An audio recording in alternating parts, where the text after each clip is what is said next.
We're just ordinary people living ordinary lives until we see someone on TV win a $25,000 prize. Come on down. I'll play any game for 10 seconds of fame. Come on down. I'll make a deal, just let me spin the wheel. Come on down.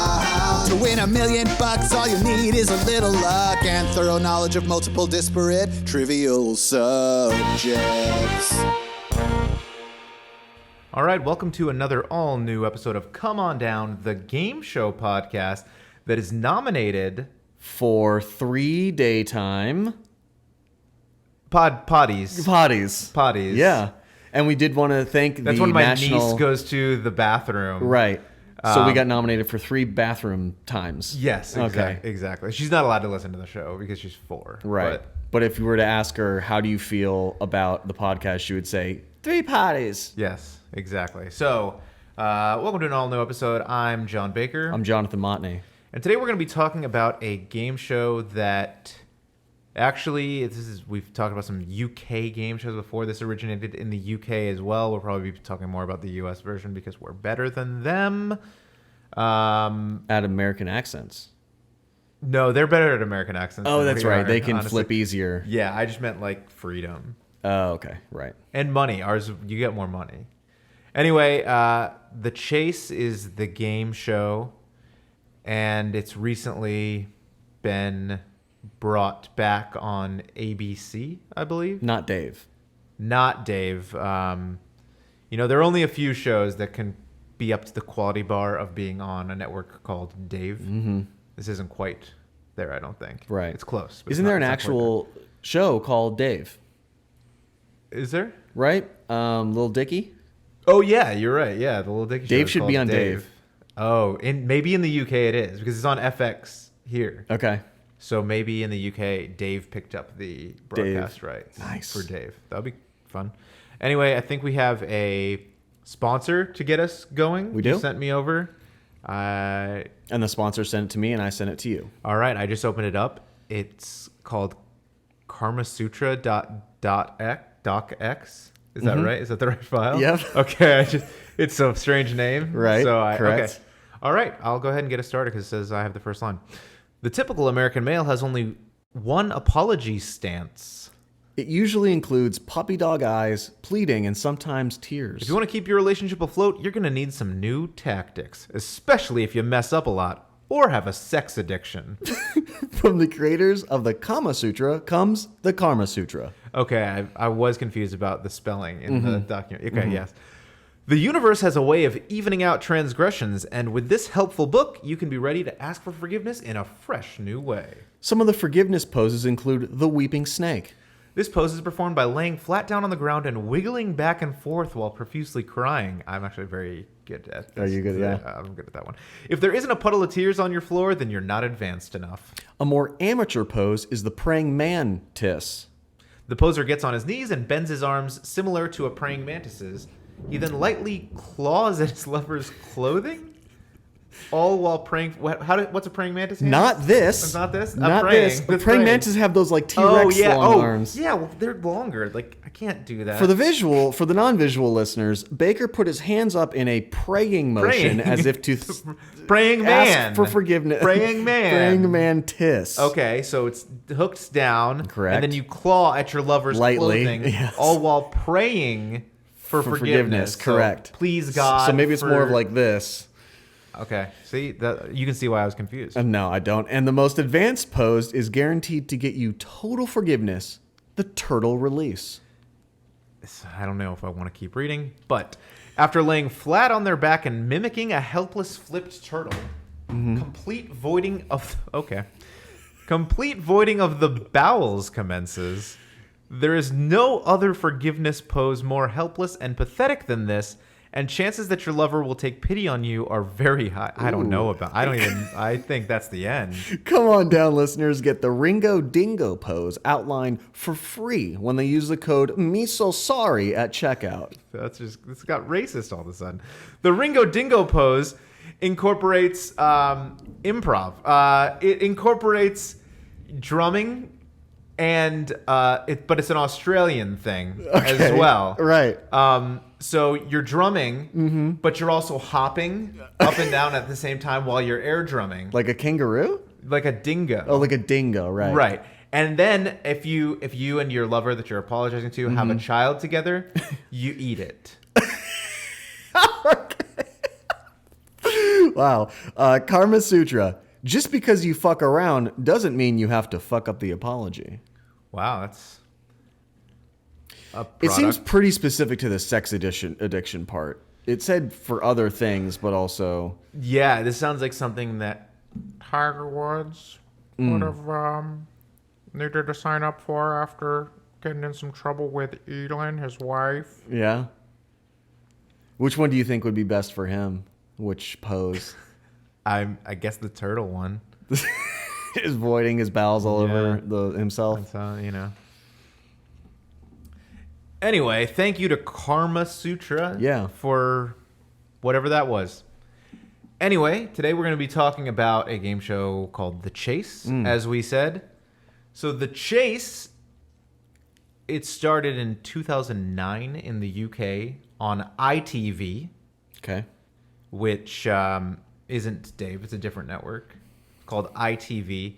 They have like 6 channels in the UK as far as I can tell. They have ITV, BBC, BBC 2, BBC 3, BBC 4. No, Channel 4. They just call that one Channel 4. Right. Because why would you call it BBC 4? That's all I know about. It's too confusing if it's the you fourth can't go BBC. more than 3. It's, I think like scientists or... I don't know what you would call them. People who study like writing and stuff like that. Linguists? Linguistic maybe. studies? Yeah. But more specifically, like the written word, have realized that the human brain, basically, once things get to more than 3, you can't instantly distinguish. Like you can instantly distinguish 1, 2, and 3 of an object from each other. Right. But once you get to 4, 5, 6, 7, you have to like take your time and count. You can't just, it doesn't immediately flash in your brain like this is the number. So that's why in most alphabets, you'll notice that like 1, 2, and 3 are generally like 1 line, 2 lines connected, 3 lines connected. Like in the Arabic alphabet, Nope. So in our alphabet, that's the numbers in number system. Okay. Like 1 is 1 line, 2 is basically 2 lines connected to each other without lifting your pen, and 3 is basically the same thing, 3 lines. And then 4, sideways butt. 4 you start getting all weird. It's because, and same thing with Roman numerals. It's a triangle with a Roman tail. numerals, you go 1 line, 2 lines, 3 lines, and then when you get to 4, you go to IV instead of doing the 4, right? Because that's where our brain can't process it anymore.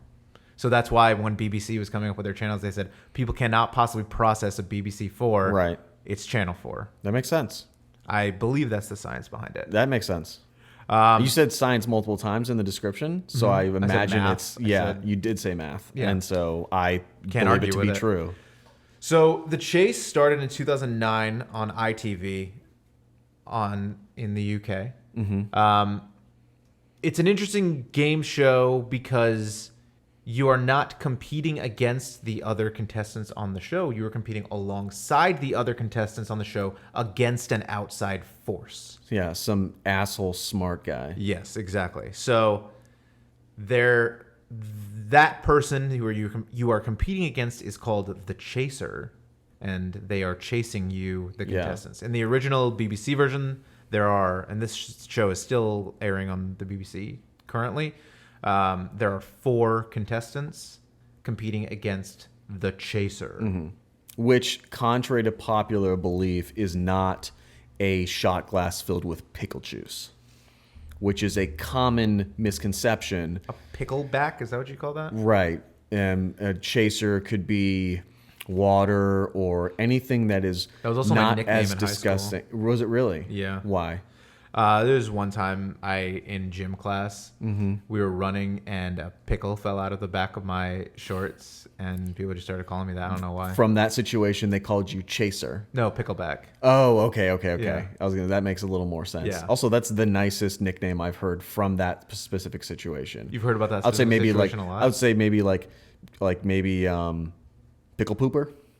Pickle pooper seems like easier to say. A little and also, amateur. I don't know. When did this happen to you? I was 14.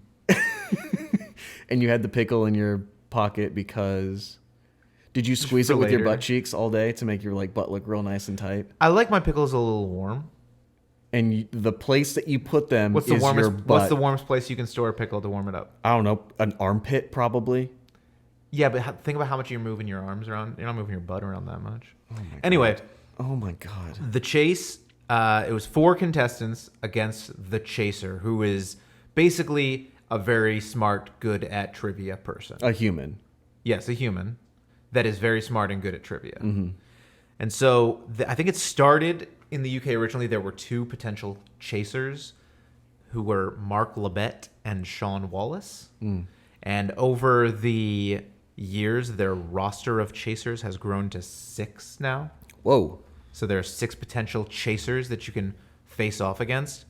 And they all have a weird little nickname. Whoa. Ooh, it's like thundery outside right now. thundery. This is going to set quite the mood. This for is Bo's first thunder, so we this, might hear some more episode. barks in the background, Oh, which we yeah. got some lovely barks last Did we? episode. I didn't. We did. And I pick noticed them that you actually edited some barks in, and I don't really know why you did that, but Well, it just felt like with only a few barks there, it's like, what were we really going for there? What were we trying to accomplish? yeah. With those, if we were able to firm it up a little bit, I You think it wanted just a adds fuller- a little more texture. Longer theme Yeah, as throughout exactly. the episode. Okay. So all of these people have like a cute little nickname. Like Mark Labette was the Beast. That's a cute nickname? I mean, compared to Mark, Oh, okay. I guess, I don't know. Sean Wallace was the Dark Destroyer. I was a little troubled by that one because he was the only black guy. And Oh, no. I don't know where his nickname came from, but it felt a little uncomfortable to me. Yeah. There was also the Governess, the Sinner Man, which is weird and redundant. Also, all men sin. Right, that's what I'm saying. It's redundant. The Vixen and the Menace are the 6 Okay. chasers on the You know British what this version. reminds me of? I imagine that if you were to find a group of D&D players and the dungeon master probably has a nickname, self-given nickname like that. The Sinner Man. Right. Or maybe I imagine the Dark Destroyer does sound very much. I feel like that guy could get a promotional deal with Pillsbury or Cinnabon. the Sinner Man. So, yeah, The Cinnamon. You can get a Cinnerman roll. Is like it's the special. It's the Travis Scott Yeah, item of Cinnabon. It's like the Cinnerman roll. The opposite of Slender Man. It's like a nice, welcoming, inviting, fat guy or thing filled with icing, just kind of dripping off the sides. I like it. Cinnabon, if you need any marketing outside help, Some we're here. consulting. Consulting, that's the word I was thinking of. Yeah, Thank you. We got you. So, Bradley Walsh is the host of this show. He's That okay. sounds very He's a British guy. UK-ish. Yeah. So the way the game works basically is you've got your 4 contestants that starts out with a cash builder round. And you've got 60 seconds per person in the cash builder. So one person starts out, the host begins asking questions, the 60 seconds starts, and you try to answer as many of them as possible in the 60 seconds. You can pass if you don't know right away to just get to another question because, again, you've only got 60 seconds. Yeah. In this version, it was £1,000 per question that you get right. 1,000 pounds of what? All right. And that has been The Chase. And that has been the final episode of our podcast. We're doing this and new our thing. friendship. We're doing this new thing where the first bad joke ends the entire episode. And we made it 14 minutes, which is 14 minutes longer than we've made it every other time we tried this. So you get £1,000 per correct answer for your 60 seconds. You then take however many pounds or dollars that you've won in the cash builder over to the chaser, and you do a head-to-head chase. And he's sitting atop He's this sitting mountain. at the top of a thing with a big LCD screen in between you, Yeah. basically. And your monetary value that you've won is placed 5 steps away on this ladder from you or your bank, basically. And the chaser is 3 steps behind that. So what you're trying to do now is you get multiple choice questions, which you both answer simultaneously. You've got 5 seconds to answer these multiple choice questions, lock in your answer. If you get it correct, you move down 1 step of the ladder towards your bank. But if the beast not necessarily the beast, But could be probably, the chaser, right. If the chaser gets it right, he also moves 1 step further down. If you miss it and he gets it right, he's 1 step closer to you now. And if he catches up to you, you are eliminated from the show. That money disappears. right, he gobbles up your money. Right. Or she, because there are some female chasers as well. What was her nickname? There was the vixen and the governess. The governess. Okay. But before this all starts, the chaser will also give you 2 offers for different amounts of money. Whoa. So say you've banked £10,000. Right. I have banked 10,000 pounds. That starts 5 steps away from you, 3 steps away from the chaser. Mm-hmm. However, they might also offer you £2,000, but it's 1 step closer to you and 1 step further away from them. So you need to answer 1 fewer question, and they need to answer 1 more question that you miss in order to catch you. So it's easier for you. Deal. So I just take that 2,000 and walk away? Or no, you got to get 4 questions right. So. Oh. Or they may offer you £50,000, but it's 1 step further away from you and 1 step closer to them. So they only need to make up 2 spots to take all your money and eliminate you, and you need to get 6 correct answers in order to bank that money. Wow. I'd like to solve the puzzle. Yes, go ahead. Bankers. Correct. Yes. Wow. I really didn't think you were going to get it right, but you just nailed it. You came right out. I did all the research, but you were able to. That's impressive. Yeah, I'm honestly impressed. Yeah. So that's the way you are trying to build up your money. If you are risky or just very smart, you think you can successfully get all 6 questions right before you miss 2 that the chaser gets right, you might take the bigger dollar prize or pound prize in the UK version to try and pull that back. Or if you're trying to be more conservative, you might take the smaller amount.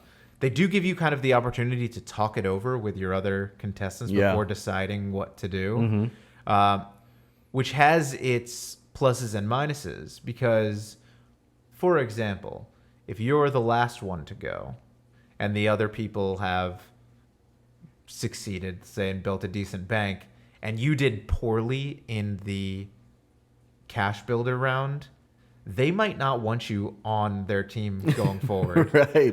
Especially because the money at the end gets divided 3 ways or 4 ways or 2 ways or whatever. They might not want to split it with another person. So they might strategically tell you to take the harder one, hoping that you'll fail. Or if you do succeed, then you get more money to divide by taking the harder one. Sometimes it's just more fun to watch people fail. Yeah, that's true. Also, sometimes the chaser for the easier one might make a negative offer. In which case your teammates definitely don't want you in that scenario, because you're taking money away and then adding a 3rd or 4th person to divide it between. So they definitely might be against you taking it, but you might just say, these guys seem smart, I want to get in there and get some of that money. So you might take the negative offer, hoping that it's easier for you to get into the final chase.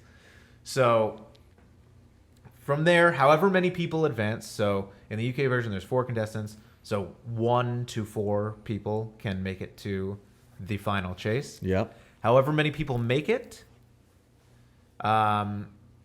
you are given the point total of the number of people that have made it so far Yep. to start. So if it's just one of you, you start with 1 step. If there's 4 of you, you start with 4 steps. And now you have 2 minutes, and it's much like the cash builder round where it's rapid fire, question and answer, no multiple choice or anything. Yes.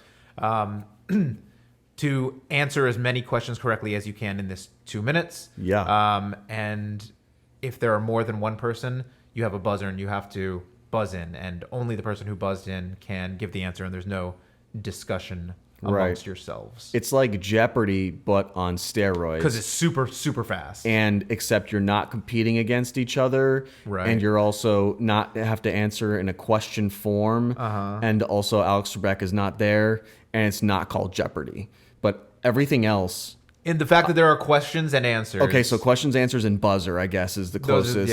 Okay. All those things make it just like Jeopardy. Right.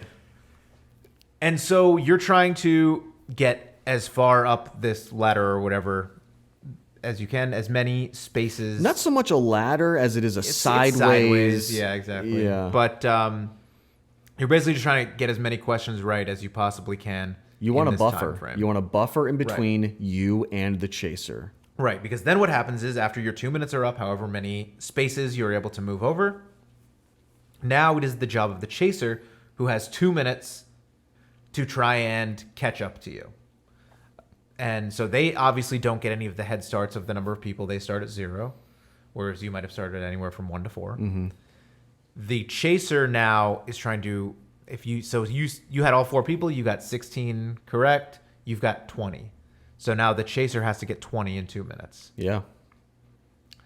The twist with this is if the chaser misses or passes a question, which there's no penalty for missing or passing when the contestants are going. Yeah. But if the chaser misses or passes, time freezes in the whole world. Oh my God. Yes, they've created a technology specifically for this game show, Right. where time freezes in the world. Okay. Aside from inside of this Oh, so studio. outside of everything the studio, else, everything right, is frozen. because actual time is frozen at this point in time. Okay. But because the contestants have to participate, they're not frozen. Okay, and what's the technology of that? The Large Hadron Collider. It's called a quarksel. It's something that they found in there, and so with the quarksel, Something they found in there? yeah, Not something that they produced? in the Large Hadron Collider. Well, they didn't know about quarksels, is what I'm saying. Okay, I see. They discovered the quarksel, and they learned that if you take Is it quarksel or quartzel? quarksel? So, like quartz? No, quarksel. Okay. So quarksel. Yep. So what they do is when they take the quarksel, and they have the time limiter, and Oh, what's the time limiter? the time limiter is discovered by Stephen Hawking. Okay. And if you rotate the quarksel counterclockwise around a time limiter, Right. then it's going to freeze time. Normally, a quarksel rotates in just normal situations clockwise Right, okay. around a time limiter. So once you reverse that, the polarity there, then you're going to be getting a time freeze situation. Okay. I bet your 8th grade science teacher is so smart that you memorized words from the class, but didn't really understand what they meant. So anyway, so time freezes when the chaser misses a question, and now the contestants have the opportunity. They can discuss for a second the correct answer to the question, and if they are able to provide the correct answer to the question that the chaser missed, the chaser then moves back a step before time starts again, Yeah. and they continue. So you're trying to push them back as they're gaining on you. That's kind of one advantage that you have as the contestants. If the chaser just catches you in time, you lose. Sucks. Nobody Bye. wins anything. Bye. Thanks for the ratings on the TV. Basically. But if they don't catch you in time, the remaining contestants divide up the bank. And that's the show. Wow. The chasers are very good and smart, like I said before, is what makes it intriguing. But there's also no proof that they're getting these right. What do you mean? Like they just sit up top and they just go, what did the chaser answer? And it just bleeps what the chaser answered. Who knows if the chaser... Because they rarely have to explain if they knew it, how they knew it, why they knew it. Right, but couldn't you just like look it up in an encyclopedia or something? No, I'm sure you can, but there's like I want to see a camera angle of the chaser answering the question because I don't want to get tricked again. We started this podcast with being tricked, duped, like dummy idiots. But we do see them answering the question. I don't understand what you're saying. What? We just watched them sit up atop this iron mountain, Right. and they just I don't see them answer anything. It just flashes. What did the chaser answer? And it just lights up. Oh, you mean in the head-to-head Yeah, portion the of final. It? Got it. Think about it. The chaser could have just. What if the chaser answered it wrong? But they're like, "Oh, we need to be closer," and they answered it because the chaser. You saw this too. You could say that about any game show, though. Matt LeBlanc or Matt whatever. Matt Lebet. Mark Lebet. Matt LeBlanc. Could you imagine if Joey was the chaser? He would be They so would be good at giving away Jeopardy. so much money. How you doing? No, we get it. You can do the question part, but that's not the answer. Well, a lot of the times it was a little strange to me. He would just stare. There we go. And how did the chaser answer? C, correct. And he would just stare, and they would go on to the next one. Yeah. In the American version, the guy has a quip or something to say after each I agree. one. So what I like, like we said, it's been on the ITV in the UK for a while.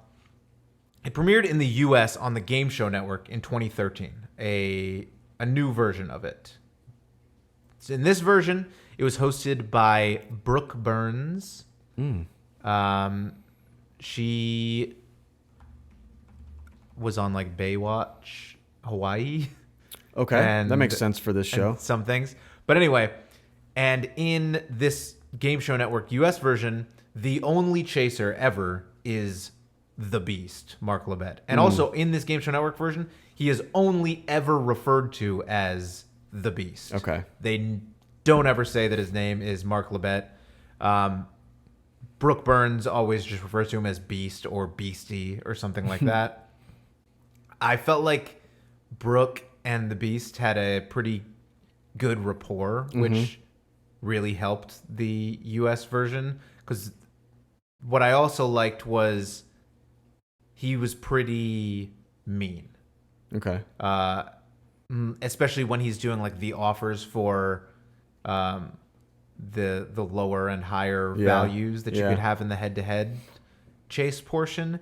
He was pretty insulting, or like after they would do the cash builder, they'd be like, "Beast, what did you think of that performance there?"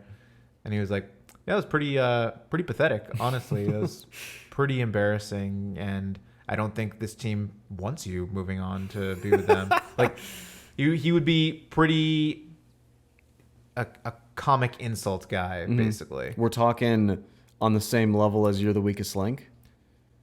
Similar, I think, yeah. But he, like, You're the Weakest Link, like, she just was reading stuff. This guy actually knows answers, so I feel like there's a bit more level of impressiveness there, but also a bit more level of arrogance there, because he's like, I'm so much smarter than you. Yeah. God, I'm fucking genius. Ugh. My mom is so proud. And they actually caught him saying that because they had a hot mic at one point. It was a weird. There was a controversy. Yeah. Because his mom was not that proud. It turned out. And also, I think what happened too is their relationship soured as he got older because she was then known as Mrs. Beast and she was not. Beast. So I tried to figure out, I was like, why was he called the Beast? Like, where did that come from? Basically, just Lebet in French is how you say the Beast. Okay. What does LeBlanc mean in French? The White. Okay, Matt the White is his name. Accurate. Oh, yeah, it's very true. And so the Beast, Mark Lebet, he also was kind of a pretty big, imposing figure. So It worked on a couple levels. it worked on a couple levels, exactly. The other difference in the Game Show Network one, there was only 3 contestants instead of the 4 that are in the UK. And in the Cash Builder, each question is worth $5,000. Wow. Which is better than £1,000. Right. But otherwise, the conceit of the game was exactly the same. Like I said, I felt like Brooke and the Beast had a good, fun rapport. I want to see that Disney movie, Brooke and the Beast. I think that's their next live-action remake. What do you think it is? It's a guy that when he gets trivia questions wrong, he turns into an actual like werewolf. Yeah, he turns people into clocks and shit. It's actually the same technology with the Quarksels, just used a little differently. Okay. Yeah. And that was, so this was how I was first introduced to the show, because it's been on Netflix, the Game Show Network. Congrats on 200 for a million while. subscribers, by the way. Netflix has that? Mm-hmm. Thank you for the congratulations. And their most recent quarterly reportings. Oh, yeah, I saw that they were up by like 18% after those earnings. Mm-hmm. Welcome to our investment podcast. Come on down. Here's where some we root really for good... stocks to come on down. We're short investors. We're rooting for stocks to come on down. Yeah. We just spread gossip about different companies Yeah. and hope it catches on. Yeah, did you know that Netflix raped someone? The actual service. Netflix did, yeah. And then they made a documentary about it? Uh-huh. Ah. So What was the documentary called? it was called Netflix and and Rape. Not Chill. All right, same page.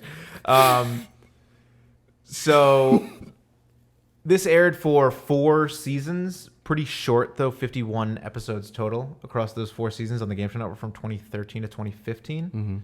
Mm-hmm. And like I said, at least a lot of it has been on Netflix since that time.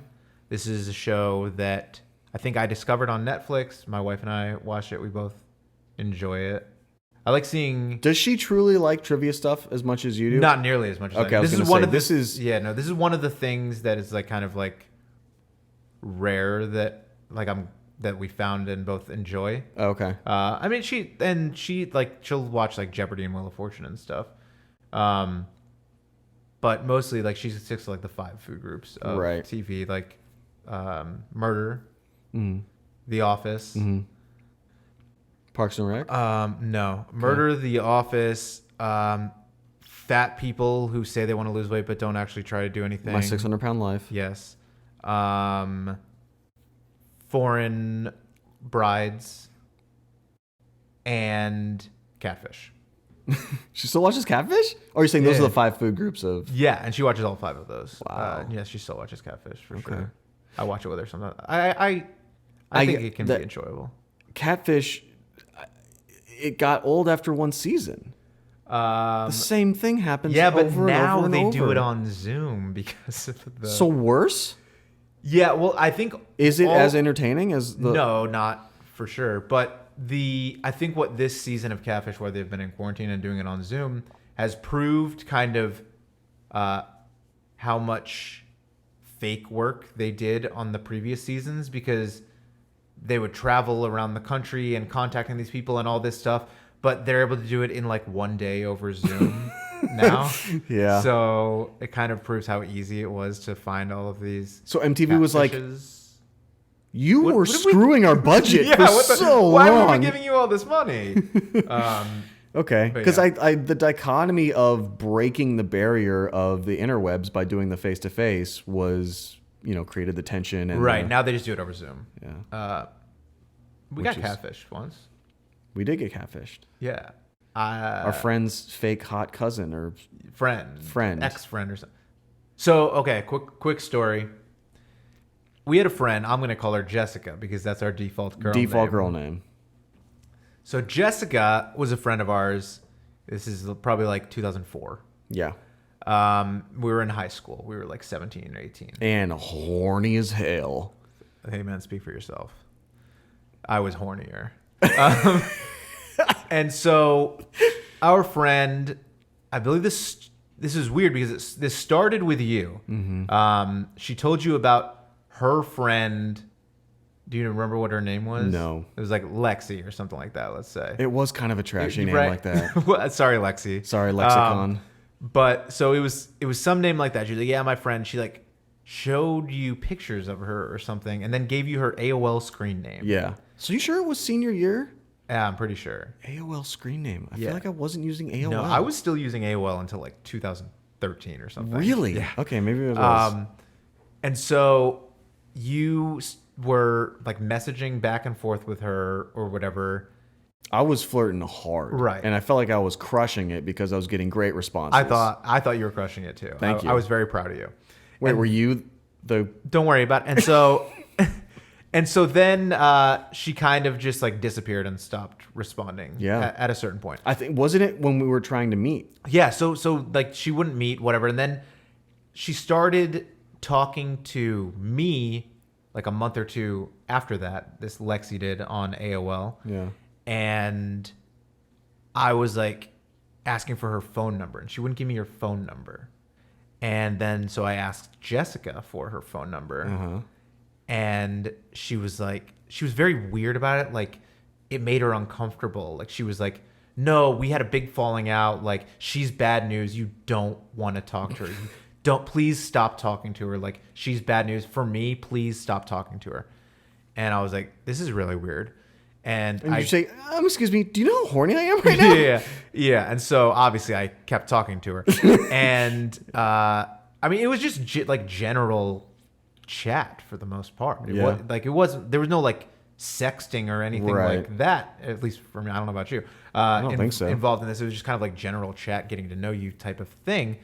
And then I was like, so whoops. I'll censor that in the edit. I'll censor that. Jessica told me that you guys got in a big fight. Like, what's that all about? Whatever. And she's like, yeah, she's a bitch. Don't you think she's a bitch? Like, all this stuff. And I was like, no, I don't think so. Whatever. Yeah. And then I think I was talking to both of them at the same time. And you could see, like, your buddy is typing. That's what it would always say. Yes. And I started to realize that Jessica and Lexi, or whatever her name was, were never typing at the same time. Like, I would write things to both of them and send them like back to back, and one would respond and then the other would start typing. Ooh. And I was like, this is very fishy. Was this before or after you used the same tactic on me? Used the same tactic on do you remember I was like, no. I tried to catfish you playing this asshole, talking shit, trying to get you to fight. And what? Yeah. Did you really? Yeah, and it was me. And you did the same thing. You were like, yeah, I know this is Montney because you both don't type at the same time. And really? I was like, nuh-uh. I don't even remember that, to be honest with you. Yeah, me either. But yeah, so I was like, oh my God, this is obviously her. Like, and this was before catfishing was a word. We certainly never used that term. This phenomenon didn't exist in the public consciousness yet. Yeah. But it was happening. I was like, hey, I mean, this is obviously her. Like, this girl doesn't exist. This is weird. And then I think we just kind of like stopped talking about it and dropped it and kind of maintained a bit, maybe a more distant friendship with Jessica at that point. So years go by. Like I said, this was 2004. Yeah. 2011. I reach out on Facebook to Jessica. I hadn't talked to her in a while. But after senior year, for some reason or another, our high school had hired me to produce a rules video for the first day of school. Yeah, that's right. And this was a very, very bad idea for our high school to do, because of me and especially who I was at that point in time. Mm-hmm. And because they gave me direction, like, yeah, we just need to, like, get the rules across. Here's the rules we want to say. Like, if there are any other rules that you want to like bring up in this, whatever, just like we need to have, the vice principals talking about the school year. And those are basically like the guidelines. Otherwise, make it entertaining, make it fun. This is for the kids, like whatever. Huge mistake on their part, because what is entertaining and funny to me is not entertaining and funny to a 50-year-old school administrator, especially when I'm 18 years old. Mm-hmm. So I made this video. You were in some sketches that we wrote for it about like guys hanging out in the girls' bathrooms and how that was bad. There was a really boring vice principal that talked for like 4 minutes about something that halfway through it, I just literally cut away to the drill team doing the can for 15 seconds and then just right back into his speech without anything. It was like, and I didn't turn it into them until the day before the first day of school. Because you knew. Also because I was working on it. Because you procrastinated. Well, of course. Yeah, sure. And there's a lot to do, and like edit. Like, this was 2005 technology. Like, I didn't have like the computer editing. So anyway, I didn't have a DVD burner. Jessica did. So I edited it on her laptop. Yeah.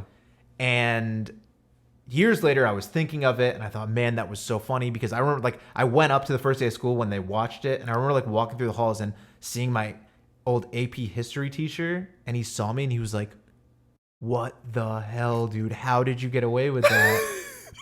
And I was like, I don't know. They're real dumb. He's like, I can't believe they let you do that. I was like, I know. And so because I edited it on her computer, I hadn't seen it since then. I was like, I'll reach out to her on Facebook and see if she still has that. Yeah. I'd really like that. I think she lost it, but she started talking to me like, how's your life going? Whatever. What are you up to? And then she tells me, yeah,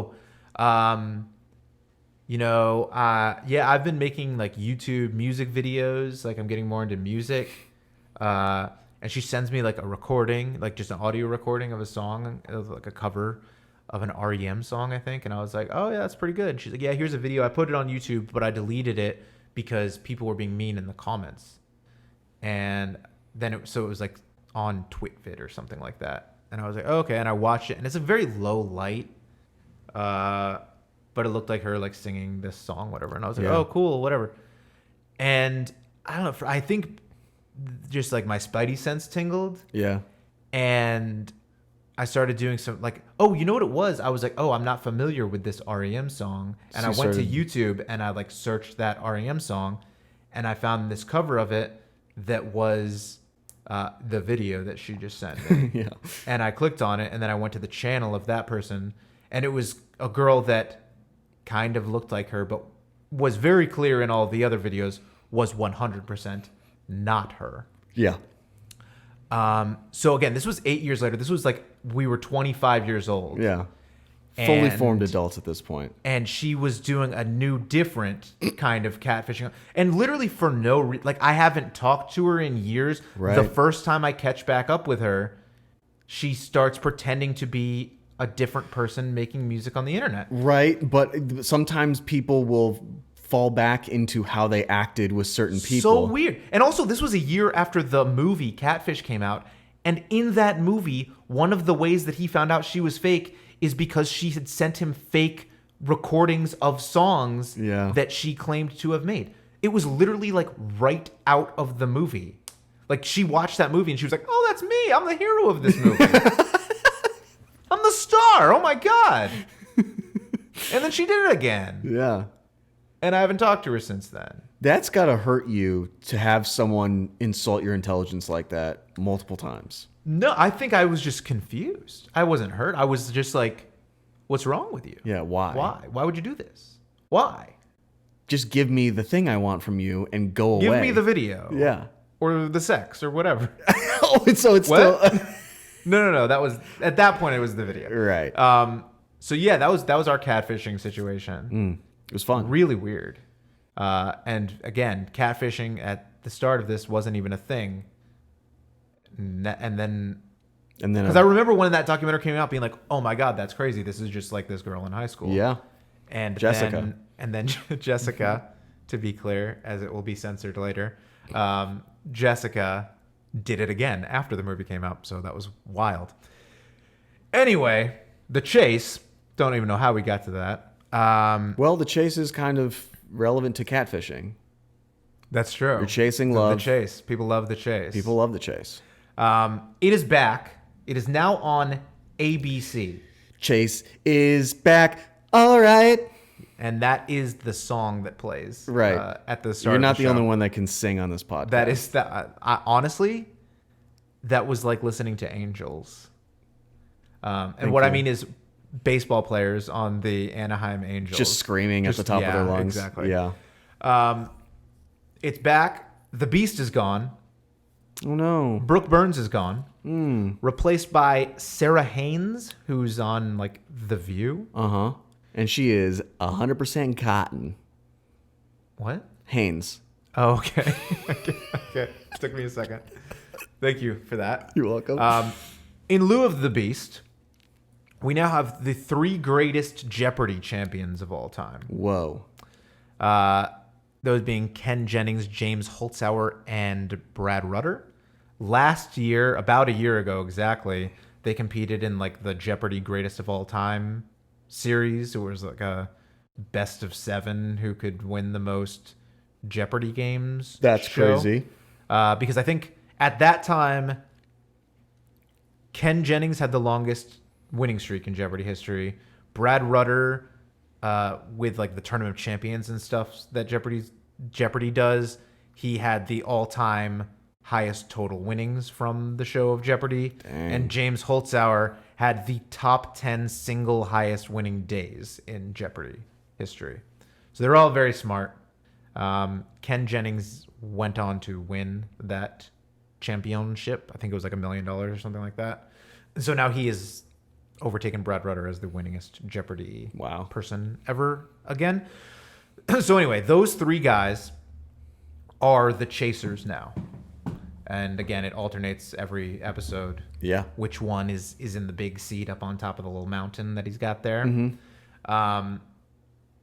And they try to like force little nicknames on them like they have with all the other people. Like they call Ken Jennings the Professor, and James Holzhauer is the High Roller because he's a professional sports bettor. Okay. And they call Brad Rutter the Buzzsaw because they couldn't think of another name. There's no theme here. No. At least the other ones, as cheesy as they were, had a particular They're very theme. half-hearted. Yeah. And they don't really use them. Like, they may be introduced like, Ken the Professor Jennings. And then that's the only time you say the professor Okay. at any point in the show.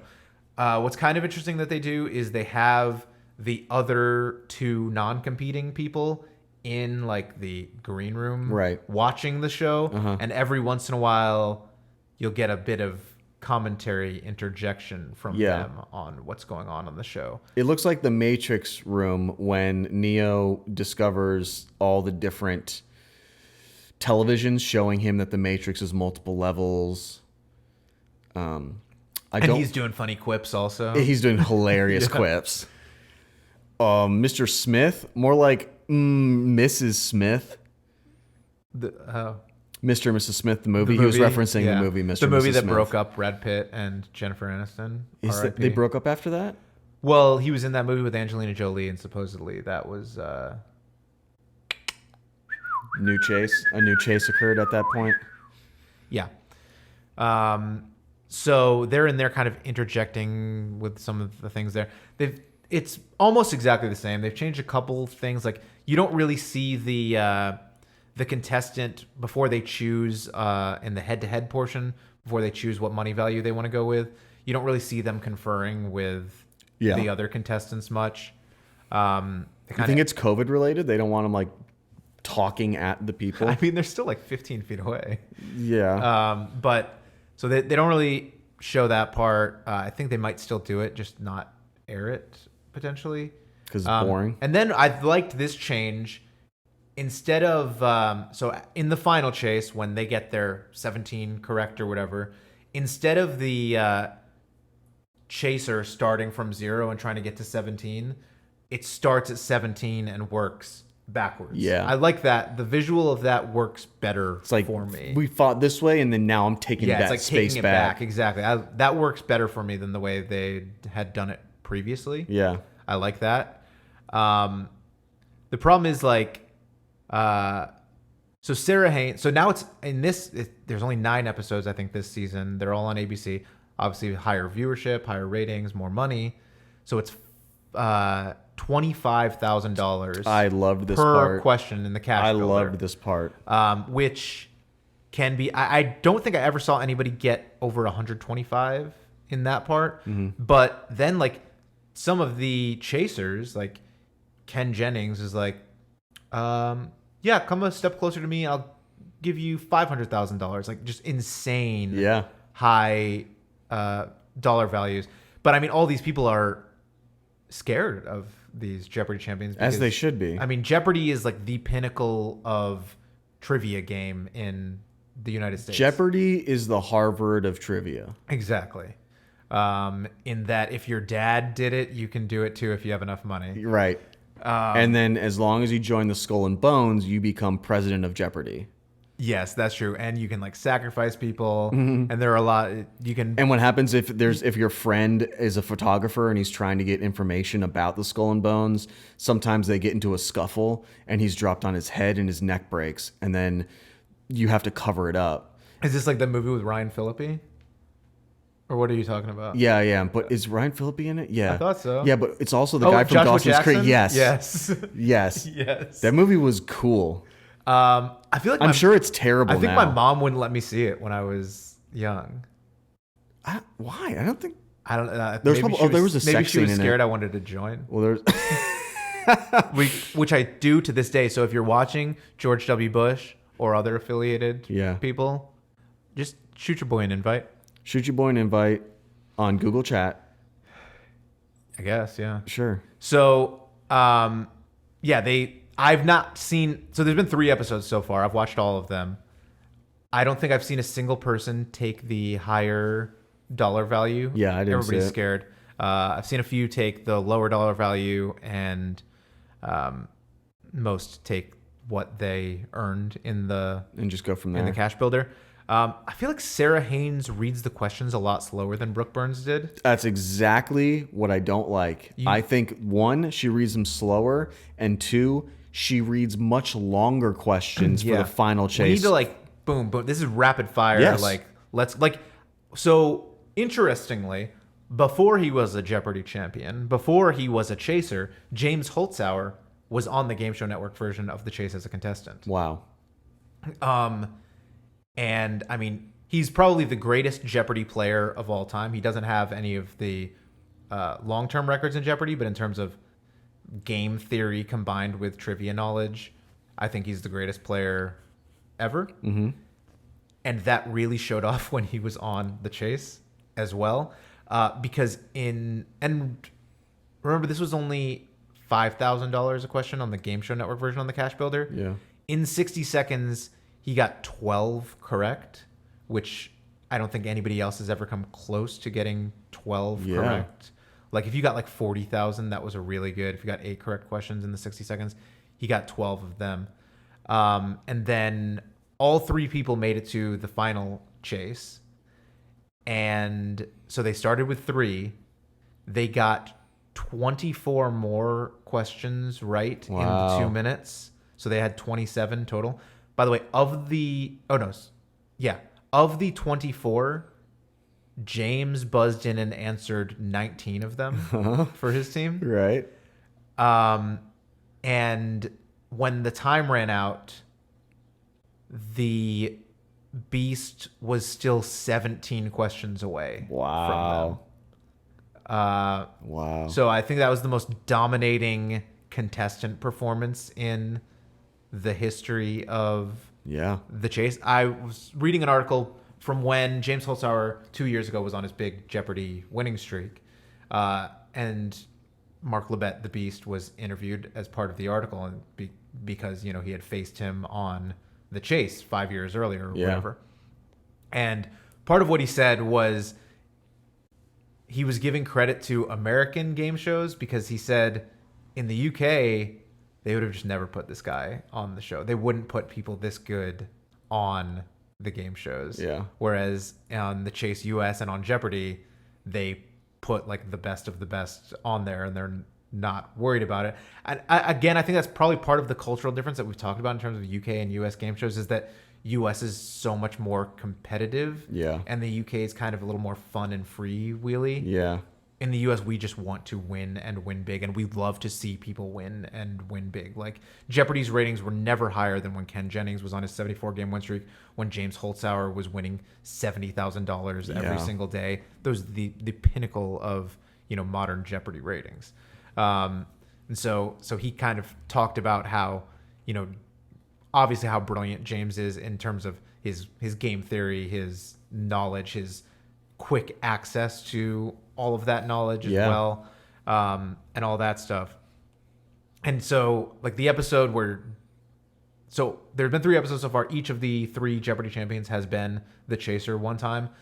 The one where James was the chaser, I believe he caught them with 47 seconds left Oh on my his gosh. 2-minute clock. That's huge. Like, just demolished them. They had no chance Wow. of ever coming close to winning that episode. And so it's impressive. What I like about this show is that you've got these people competing just against like an amazing force. And it's fun to root for the underdog, and it's fun to see people that are dominate. So either way, it has that entertainment value. Yeah.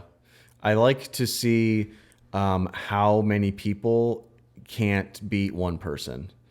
And I think it really goes to show you that people are very different, and there's a reason why there's one CEO and 10,000 workers in companies. Wow, and this stuff. just got really socioeconomic and Well, I mean, it's political.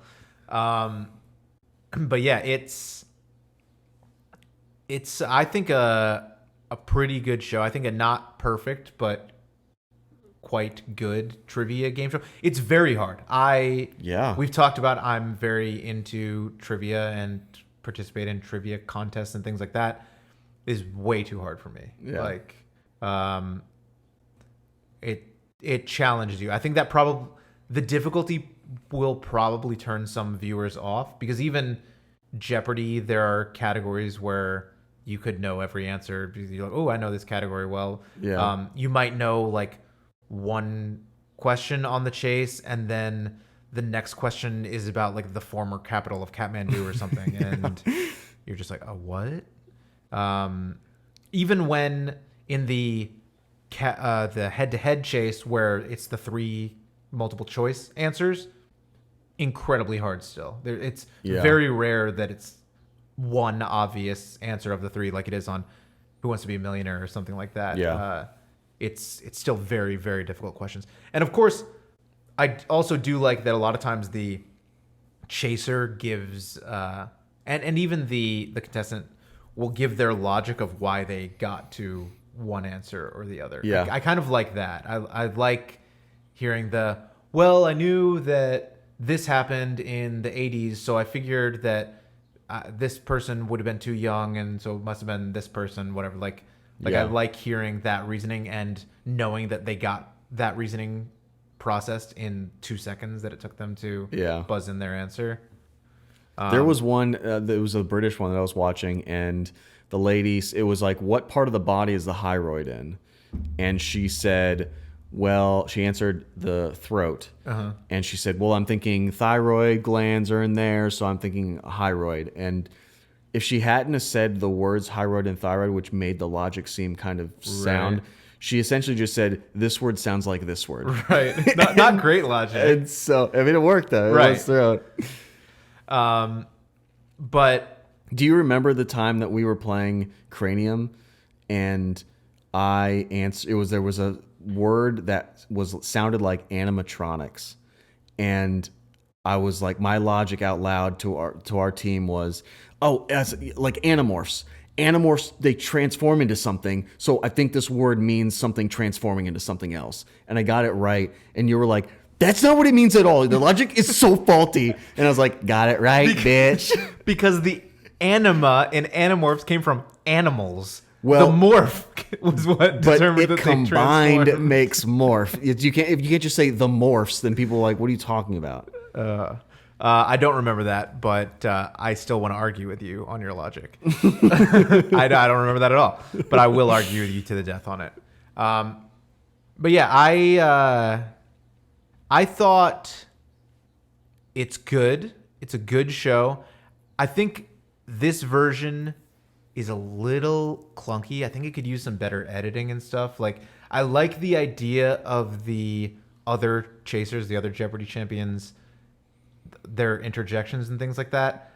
I feel like in the hour-long show, it maybe happens once or twice, and it's generally sporadic. Like not even anything that interesting or compelling. Like, I want to see that more frequently and better at the same time. Like better burns. Yeah, exactly. Again, I kind of miss like I said, the Beast and Brooke had a great rapport in the Game Show Network version. The Beast, I thought, had a good mix of being condescending and funny and insulting at the same time.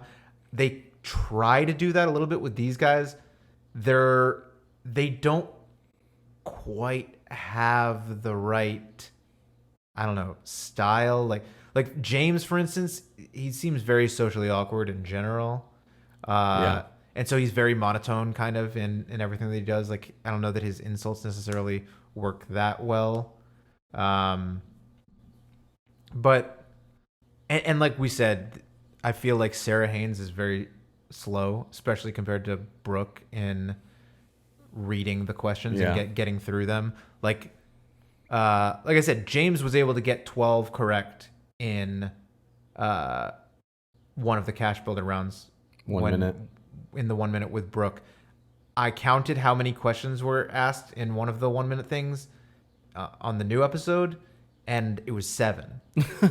So like he got 12 right, and he missed a couple, and they were only able to get through 7. In 1 minute with this. So I feel like that could be maybe they do it on quicker. purpose because they're offering $25,000. They're like, yeah, look, the money's more, but just slow the fuck down so we don't give out as much of it. So I thought that could be tightened up a little bit. But otherwise, I think it's still a pretty solid show. Okay. Like I said, I kind of do miss the Beast. I do like the idea of the Jeopardy champions, though, because they're in American game show history, they're kind of like the pinnacle, I guess. But I do miss the Beast. Who's kind of I looked into him a little. He's a little like his whole life is like trivia based, like trivia competitions and like ranking in the world, European trivia rankings and all this stuff. And you know, when he was 47, he married his 22-year-old second cousin. And like that, 100 years ago, that would not be news. I just want to put that out there. 100 years ago, nobody would second think, cousin? Yeah. Oh, so that's fine. I don't know what a second cousin is, but it's not a first cousin. Is it like your cousin's daughter? It's your cousin's little sister. Wow. You know, you had your cousin, and then this one was your second cousin. I don't know. He was 27 years older than her or something.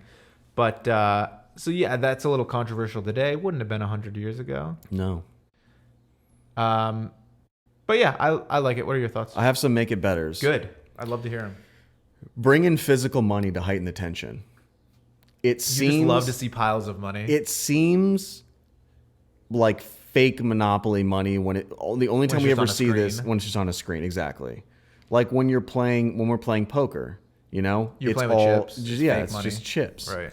So I would like to see that brought into here's one that I would like. If they get the answer correct, the chaser throws a wad of cash at them during the not the final chase, but the head-to-head. The head-to-head, yes. I think that they should create a time bonus for the contestants during the final chase. For every correct 7 questions, the chaser gets 5 seconds knocked off his time. Okay. And the chaser gets 1 pass in the final chase without where being the contestants able to be pushed back. Yeah. I feel like it's unfair to the chaser that. I don't think it's unfair. I think anything to heighten the tension a little bit. Adds an extra layer of strategy a little bit. Yeah. Okay. Because I feel like everybody in this show is at such a disadvantage. These people are so fucking smart. Yeah. I mean, most of my improvements, as I mentioned, are kind of just like picking up the pace a little bit. Because, I mean, per minute of television, overall, you do get a quite significant number of trivia questions compared to a lot of shows. You know, like I feel like Jeopardy is kind of the pinnacle of like straight like trivia questions. There's like 61 questions per episode or something like that in a 30-minute episode. Yeah. This you get, you know, each of the 3 people will get through maybe 8 or so questions in the cash builder, 5 to 8 questions in the head-to-head per person, and then, you know, 20 questions for them and 20 questions for the chaser, basically, in the final chase. So there is a significant number of questions being asked, which I like. But some of the pacing stuff in terms of when moving from the cash builder to the head-to-head and things like that, and just kind of picking up the general pace of the questions in some of those areas. Yeah. I mean, they're totally completely beholden to the speed at which she reads it too. Right. There's no visual component at all. Well, I read an article about it was talking with Bradley Walsh, who was the UK host, and he was saying basically like they have lawyers there watching the whole thing, and like during the cash builder or the final chase, like if he stumbles over a word or something, they like stop everything, like analyze the video of the clock exactly what the clock was at the time that he started that question, reset the clock back to there, and have him start. You don't see any of that in the aired program. That's all edited out. But anytime there's any little flub or slip up by the host asking the questions, they like have lawyers going in and making sure that everything is exactly to the millisecond right, so nobody's quote unquote being cheated out of time or money or anything like that. That's crazy. Yeah, I know it's very crazy, but you know, after all the scandals and stuff that you're worried about, you gotta be on top of that stuff. Yeah, I think it's a good show.